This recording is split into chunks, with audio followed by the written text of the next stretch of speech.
I never knew my father, but Mom and I were really close. We didn't need anyone else. We both loved to talk over a cup of hot chocolate in the morning and tell each other the most interesting things we read on the internet. Fact-checked, of course. See? This male model is walking on the ramp with heels. Guess what? Apparently high heels were originally for men. After that, we biked to school most mornings on Mom's way to work. One day, when we were in a little bit of a rush, Mom and I raced through a light just as it turned. I didn't pay attention to a car making left turn, crossing the intersection and nicking Mom's back tire, sending her flying off her bike while it sped away. Rage rushed through me and I threw rocks at the car before it sped away without looking back. Oh no! Mom! I'll call 911. We need to get you to the hospital. Did you see who did this? No. Well, let's not wait for the ambulance. I can take you to the hospital right now. Here I am, getting into the story without even introducing myself. Hi, I'm Aurora. I used to live in Pennsylvania, and now in Australia. Before I tell you the rest of the story, please like and subscribe. The man introduced himself to us as Carrie, and he was so kind that he checked on us every day for the week Mom was in the hospital. Once Mom came home on crutches, she tried to go back to work at the chocolate factory. But instead, they let her go. No job meant we were about to lose our tiny one-bedroom apartment too. We were struggling, when like a guardian angel, Carrie showed up at the door. He came to meet us, as it was his last day in Pennsylvania, and when he heard about everything, he had an idea. I have plenty of room, and I'd really like to help you and Aurora. The next thing I knew, we packed and left everything I liked and moved with Carrie to Australia. He had an enormous mansion. I had my own bedroom and my very own study with an art corner. Carrie even hired Mom to be his office assistant, and we never had to cook or clean anything. The upstairs housekeeper made our beds, and the driver took me to school along with Carrie's twin nieces, Julie and Jackie. You'll have to sit in the boot, like the dog we never had. There's plenty of room in the back seat. It's a big SUV. We're not sitting next to you. Just because our uncle took you in does not mean we have to change our lives to make room for you either. So yeah, I sat in the back. Didn't try to make friends with their friends, and I kept to my passion, which is art. When I wasn't finding art to look at, I was drawing. That one guy, Lee, who looked like a rock star, had his locker right next to mine, and one day, I accidentally hit him with my locker door, giving him a start. Watch it, loser. You almost tore my jacket. Your wardrobe looks like you can take it. I'm sorry, I didn't mean to. The door just swung open kind of fast.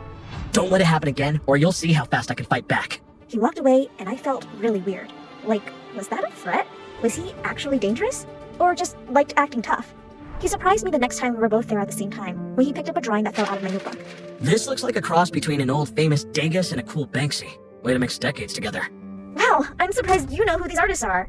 Maybe you shouldn't judge a book by its cover. He did dress like a rebel, and I'd seen him drive a flashy scooter. Lee was one of the most popular boys in school and super handsome, but that didn't mean he wasn't smart. Well, when the book speaks in cliches, you don't expect much. Touché, mademoiselle. I'll try to be more original. Maybe you should crack this book open to see more of the story.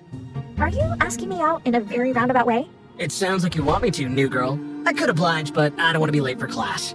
He walked backwards, keeping his eyes on me for a moment, and then turned and went ahead. That afternoon, our English literature teacher separated the class into two halves. My half of the room wrote our names on tiny slips of paper and dropped them in a hat. The other half of the room each picked one of our names. Julie and Jackie got each other, which seemed fitting. I got Aurora. What do you know? You can put it back and pick again. I don't mind. The class laughed, but the teacher said there were no swaps, and we found out that we had to act out a scene from a Shakespeare play. Oh, this should be fun. I bet you want to do Romeo and Juliet. No, why would I pick that when I could play someone who hates you? I thought you didn't like cliches. Obviously we should do. And then we both said it at the exact same time. Much ado about nothing. A play where the world could be blowing up.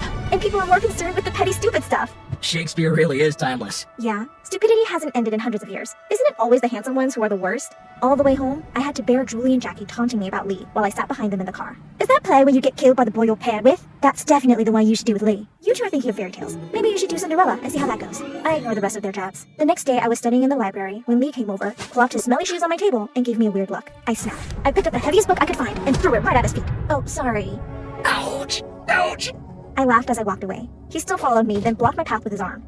Come to my place after school? What? Are you nuts? Don't we need to practice the play? My house is perfect for it.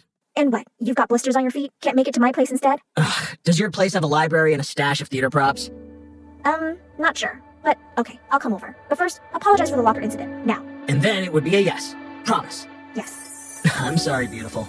Do you hear that? Or is it just me? Okay, apology accepted. Anyway, I'm good at lying, but you promised me, so see ya. Ugh. He stormed off and I went to his house after school that day. Only, his parents' house was an even bigger mansion than Carrie's, and the art on the walls was better than a museum collection. Originals of every artist I'd ever heard of. Wow. Wow.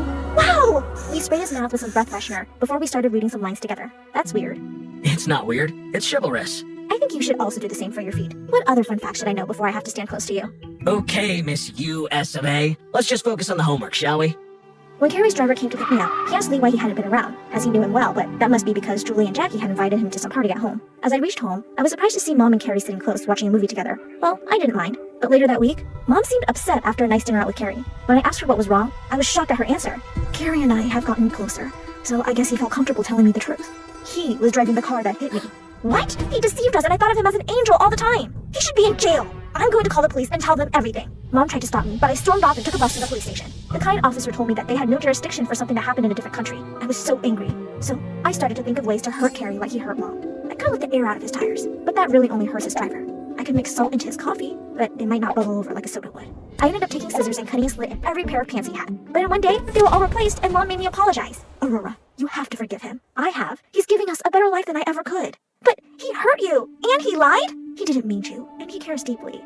Maybe he has you fooled, but I am not. Because of everything, I was so distracted, even while doing my homework at Lee's house. I guess he noticed how quiet I was because he did something I least expected. Salsa! He kept on dancing, making these silly faces, and then he started tumbling over the furniture like a circus clown, which made me laugh till I cried. Eventually, he sat down next to me and took me by surprise when he hugged me. Why? You look upset about something, and I've learned over the years that a hug is like magic. I wish I had them once, but since I didn't, I'd rather give them to people whom I like. A lot. I didn't push him away. I knew that I needed that hug, but in that moment, I knew he needed it, maybe more than me. I was happy, and we started spending more time together.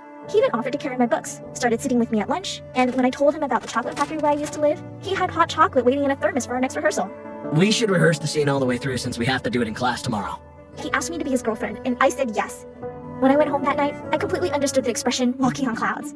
Maybe our life in Australia was better than it ever might have been. I wanted the good vibe to last, so I couldn't face riding with the nieces to school the next day. I took the bus. On my way to class, I noticed Lee talking to Julie and Jackie, so I ducked around the corner so I could listen without them seeing me. Then, I was shocked when he leaned closer to Jackie. Well, I am that good of an actor. Okay, but you can quit now. I don't like this anymore. You were just supposed to spend time with her to see how Jackie and I are so much better. I'm missing my boyfriend. Aren't you missing me too? Of course, I'm doing this for you, right? You two came up with this plan. Plan? Getting close to me was all some sort of game for them? He didn't want me any more than Carrie wanted us. I was fuming. I raced to the bathroom to pull myself together and set my own plan in motion. When it was time to perform our scene in class, I put on the low-cut costume our maid delivered for me with an extra prop I asked her to bring. Lee whispered in my ear before we began. Aurora, you look amazing. Wait for the next surprise. When he tried to squeeze my hand, I conveniently pulled away to grab my little paper bag with the prop inside. In our scene, we worked out that Lee would casually take a bite from an apple. We ad-libbed and made up some added dialogue when I handed him a caramel apple instead. What a treat to have caramel. You'd think it was my birthday. I tried to keep from laughing, but his face was priceless as he took a bite and found it was a caramel onion. The whole class laughed at him, but he kept going, like he wanted to prove he'd do anything for me. After class, Lee grabbed my arm. What was that? Maybe Jackie, your real girlfriend, has some of your mouth freshener for you. Wait, how'd you find out? I didn't want to hear any of his lies, so I ran out and left school early to go home to find Mom. I begged to move back to Pennsylvania, but Mom showed me a giant new ring right before Carrie walked in. Aurora, I know it's fast, but Carrie and I feel it was fate that brought us together. I didn't know that my trip to America will help me find the two people I care about more than anything in the world. I'm very sorry that it had to be through an accident. It was an honest mistake, and I don't want to lose both of you. I was beginning to soften toward Carrie. He was really showing he cared. I guess that look in his eyes was the dad moment I'd been missing. I'd been overthinking it, but he'd done so much for us. Clearly, my anger took the best of me. And if you still don't agree, I'm not going to press your mom to stay. And, you know, I've had enough punishment as I had those files you wished for me. At least take it back. I'm sorry. But I never want to go back to that school, though. They're hateful. As I told them what happened, I didn't see that Lee had been let into the room. You only think that because you don't have all of the information. Didn't you say you liked to fact check? In that moment, I knew it was time I took charge of my own narrative. Lee looked like he'd been crying, but even his explanation didn't change my mind. I never meant to hurt you. I was trying to find the right time to tell Jackie that she and I were through and how much I really do like you. That getting to know you was absolutely the best thing ever. Wow, that's sweet. And I know what I'm doing. Lee, you're exactly the kind of guy I want to be dating. And Carrie, you've done so much for Mom and me. Only, I just realized that I don't want to be an extra in anyone's story or a prize in some twisted game. I don't need any grand gestures to know my worth or dictate my happiness either. Lee's eyes held a mixture of admiration and surprise. Carrie and Mom both looked like they respected what I was saying. I'm going back to Pennsylvania, not because I'm running away from what happened here, but because I've got dreams to chase. I want to go to art school and build my life on my own terms. Lee remained silent, but I could tell he liked what I was saying. But what about us? You will always be a part of my story, but it's time for me to write the next chapter in my own way. Carrie, you and Mom have a chance at happiness. I won't stand in the way of that. Lee, if what we have is real, it'll survive the distance and the test of time. The room was filled with a sense of understanding as Carrie told a maid to pack my things. When I hugged my mom goodbye, I whispered, I'm doing this for us, Mom, so we can both be strong independently. I left the mansion with my head held high, not as a girl swept up in a whirlwind of events, but as a young woman taking her first steps into a future she was crafting for herself. On the plane back to Pennsylvania, I sketched a collage of lessons learned over the past few months, friendships formed, and a path leading to a bold, unapologetic future of my own design. Of course, I included a kiss with Lee in that future. Stay tuned for the story when he visits me.